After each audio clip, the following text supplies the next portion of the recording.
WWE की news और updates वाले ब्रांड न्यू एपिसोड में आप सब लोगों का वेलकम है। इस एपिसोड में हम बात करेंगे रॉक ने अपनी जो अपीयरेंस है वो रेसलमेनिया 41 के लिए कंफर्म कर दी है, उसके बारे में बात करेंगे। साथ ही में हम गुंतर के बारे में भी बात करेंगे, एक इंटरेस्टिंग चीज़ निकल के सामने आई है उसको लेकर। साथ ही में हम लोगन पॉल और डोमिनिक की टैग टीम के बारे में भी बात करेंगे। साथ ही में हम बात करेंगे लीटा और ट्रिश स्ट्रेटस को लेकर और ब्लड लाइन के एक और नए मेंबर को लेकर भी अपडेट्स निकल के सामने आई है, और भी अच्छी ऐसी चीज़ें हैं। तो वीडियो काफ़ी इंटरेस्टिंग होने वाली है, एंड तक देखिए। अगर पसंद आए तो वीडियो को लाइक करें, शेयर करें और फर्स्ट टाइम विजिटर चैनल को जरूर से सब्सक्राइब करें। तो इंट्रो के बाद विदाउट वेस्टिंग ज्यादा time, let's begin this video.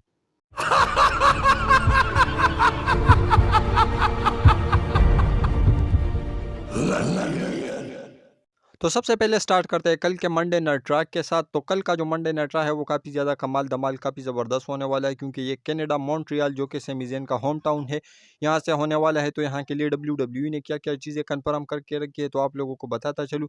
Semi Zen अपनी IC टाइटल को डिपेंड करेंगे अगेंस्ट चैड गेबल। ये मैच हमें देखने को मिलेगा। लिव मॉर्गन और रिया रिप्ली के बीच में हमें मैच देखने को मिलेगा। ये टाइटल का हो गया, बिना टाइटल के उसके बारे में चीज़ें कन्फर्म नहीं है।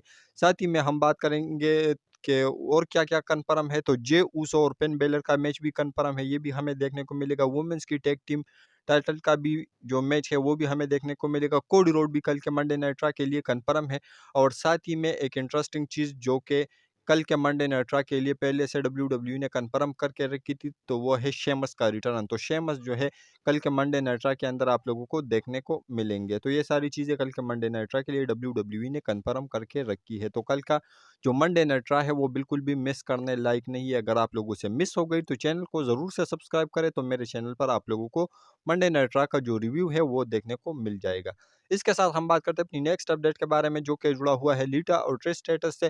तो आज लीटा का बर्थडे है, पहले तो उसको बर्थडे विश करो नीचे कमेंट सेक्शन के अंदर। उसके बाद मैं आप लोगों को बताता चलूँ कि जो लीटा है और ट्रिश स्ट्रेटस है, इन दोनों को WWE ने प्लान करके रखा था रेसलमेनिया 40 के लिए। और ऐसे भी अपडेट्स निकल के सामने आई है कि जो लीटा और ट्रिश स्ट्रेटस है उसको WWE ने किसी मैच के लिए कंफर्म कर दिया था, यानी उसका मैच किसी दूसरे बंदों या बंदियों के मैच के अंदर होने वाला था।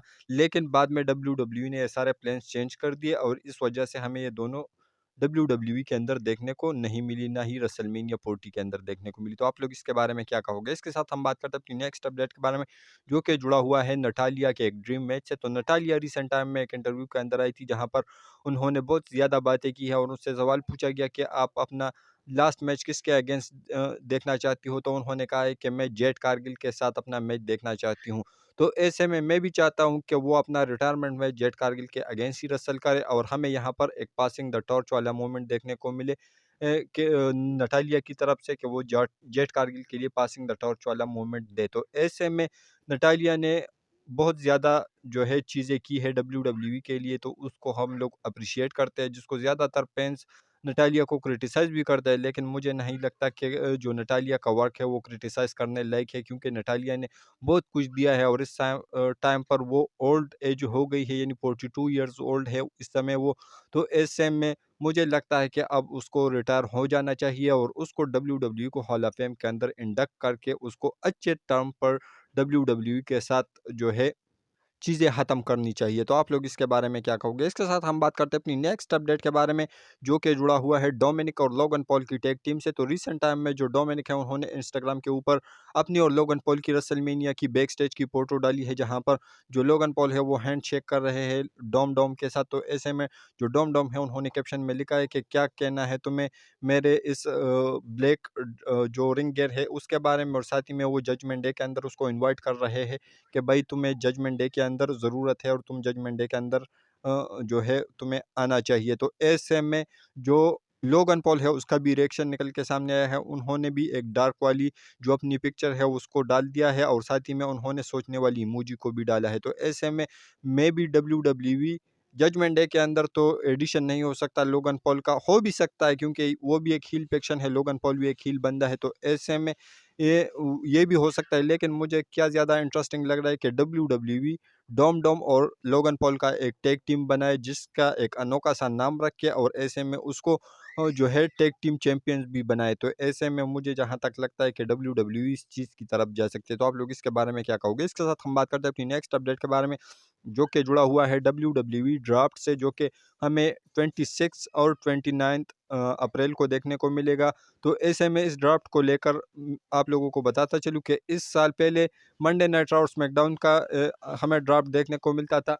एनएक्सटी के सुपरस्टार का कोलैब देखने को मिलता था मेन रोस्टर की तरफ। तो ऐसे में इस साल डब्ल्यूडब्ल्यूई एनएक्सटी के अंदर कुछ मंडे नाइट रॉ, कुछ स्मैकडाउन के मेजर सुपरस्टार भी ड्राफ्ट कर सकती है एनएक्सटी के अंदर, और एनएक्सटी से कुछ लाके मंडे नाइट रॉ और स्मैकडाउन के ऊपर डाल सकती है। तो ऐसे में ये क्यों हो रहा है, तो मैं आप लोगों को बताता चलूँ कि इस समय जो डब्ल्यूडब्ल्यूई है वो जो है एनएक्सटी को थर्ड मेजर ब्रांड कंसिडर कर रही है, और प्लान में है कि आप लोगों को आने वाले टाइम में जो डब्ल्यूडब्ल्यूई है वो जिस तरीके से आप लोगों को एट्रा आवर जो स्मैकडाउन के सुपरस्टार है वो पीएलईज के अंदर देखने को मिलते हैं, उसके मैचेस देखने को मिलते हैं। तो ऐसे में एनएक्सटी के सुपरस्टार भी आने वाले टाइम में आप लोगों को देखने को मिलेंगे। तो आप लोग इसके बारे में क्या कहोगे? इसके साथ हम बात करते हैं अपनी नेक्स्ट अपडेट के बारे में, जो कि जुड़ा हुआ है वॉर गेम मैच से। तो वॉर गेम इस समय डब्ल्यूडब्ल्यूई जो है डिस्कस कर रही है कि इस साल हमें वॉर गेम मैच देखने को मिलेगा सर्वाइवर सीरीज में।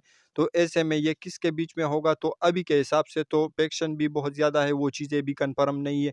लेकिन अगर हम करंट के स्टोरी लाइन को देखते हुए आप लोगों को अपने ओपिनियंस या थॉट्स शेयर करें, तो ऐसे में मुझे जहाँ तक लगता है कि blood line versus blood line जो है हमें देखने को मिल सकता है, जिसको एक तरफ लीड कर सकते हैं रोमन रेंज और दूसरी तरफ लीड कर सकते हैं द रॉक। तो रॉक इस साल आप लोगों को मल्टीपल शोज में देखने को मिलेंगे। तो ऐसे में जो वॉर गेम्स मैच है उस समय डब्ल्यूडब्ल्यूई इसको डिस्कस कर रही है। तो आप लोग इसके बारे में क्या कहोगे? तो इसके रिगार्डिंग अपनी राय नीचे कमेंट सेक्शन में ज़रूर दीजिए। इसके साथ हम बात करते हैं अपनी नेक्स्ट अपडेट के बारे में, जो कि जुड़ा हुआ है गुंतर से। तो गुंतर के बारे में एक इंटरेस्टिंग फैक्ट आप लोगों को बताता चलूँ कि जो डब्ल्यूडब्ल्यूई है उसके अंदर जो गुंतर है उन्होंने 2000 दिन यानी 2000 डेज जो है उन्होंने डब्ल्यूडब्ल्यूई के साथ काम करके कंप्लीट कर लिए हैं। तो ऐसे में इस 2000 दिनों के अंदर जो गुंतर है, तो ऐसे में उन्होंने 800 से ऊपर दिनों, आई थिंक 834 डेज का जो उसका यूके चैंपियनशिप का रेन चला था, और जो 666 डेज का उसका आईसी टाइटल का रेन चला है। तो ऐसे में मल्टीपल यानी 95% उन्होंने टाइम डब्ल्यूडब्ल्यूई के अंदर इज अ चैंपियन ही गुजारा है। तो ये एक इंटरेस्टिंग पिक था जो कि गुंतर को लेकर था। तो आप लोग इसके बारे में क्या कहोगे? इसके साथ हम बात करते हैं अपनी नेक्स्ट अपडेट के बारे में, जो कि जुड़ा हुआ है अंकल हाउडी के फैक्शन से। तो अंकल हाउडी का क्या एक फैक्शन आने वाला है, तो उसके रिगार्डिंग आप लोगों को बताता चलूँ कि स्मैकडाउन के अंदर भी हमें जो ग्लिचेस है वो देखने को मिले थे, और वहाँ पर लिखा हुआ था यू फॉरगॉट अबाउट अस। तो ऐसे में अभी जो डब्ल्यूडब्ल्यू है उन्होंने ट्विटर के ऊपर एक ट्वीट भी किया है, जहाँ पर अब आप लोगों को देखने को नहीं मिलेगा क्योंकि डब्ल्यूडब्ल्यूई ने उसको डिलीट किया है। तो उसके अंदर भी डब्ल्यूडब्ल्यूई ने यही लिखा है यू फॉरगॉट अबाउट अस। तो ऐसे में जो फैंस है वो ये स्पेकुलेट कर रहे हैं कि अगर अंकल हाउडी सिर्फ अकेले आने वाले होते, क्योंकि डब्ल्यू फैंस को लगता है कि ये अंकल हाउडी के लिए ही है। तो ऐसे में अगर वो अकेले आते तो फिर ये सारी चीज़ें डब्ल्यू ऐसे करती कि यही लिखती कि यू फॉरगेट अबाउट मी। तो ऐसे में डब्ल्यू ने यही नहीं लिखा है, बल्कि डब्ल्यू ने लिखा है यू फॉरगेट अबाउट अस।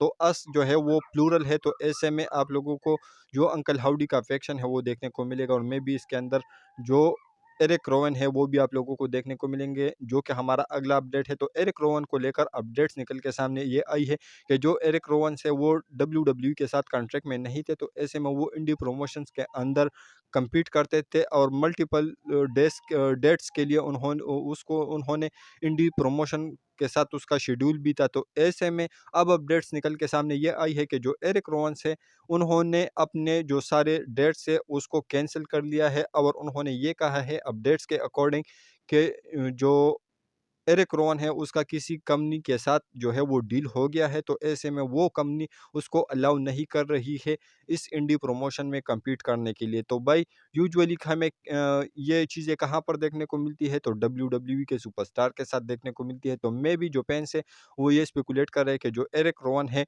वो आ सकते हैं अंकल हाउडी के साथ, हमें देखने को मिल सकता है। और मैं ये भी जो है स्पेकुलेट कर रहा हूँ कि ब्रॉन स्ट्रोमन भी हमें इस सेक्शन के अंदर देखने को मिल सकता है, क्योंकि उसका भी ब्रे वाइट के साथ कुछ ना कुछ कनेक्शन था। कनेक्शन तो क्या, आप लोगों को बताता चलूँ कि ब्रे वाइट का जो वाइट फैमिली वाला फैक्शन था, तो उसके अंदर ब्रॉन स्ट्रोमन भी हमें देखने को मिलते थे। तो ऐसे में ब्रॉन स्ट्रोमन भी इसका एक पार्ट हो सकते हैं। लेकिन एरिक रोवन को लेकर आप लोगों को एक और चीज़ भी बताता चलूँ कि आज सुबह-सुबह अपडेट निकल के सामने ये आई है एरिक रोवन को लेकर के, यहाँ पर जो WWE की सुपरस्टार का हेल्थ चेक करता है, जहाँ पर उसकी मेडिकल टेस्ट होती है, वहाँ जो कि वहाँ पेंसिल्वेनिया पर है ये मेडिकल टेस्ट करने वाली जगह।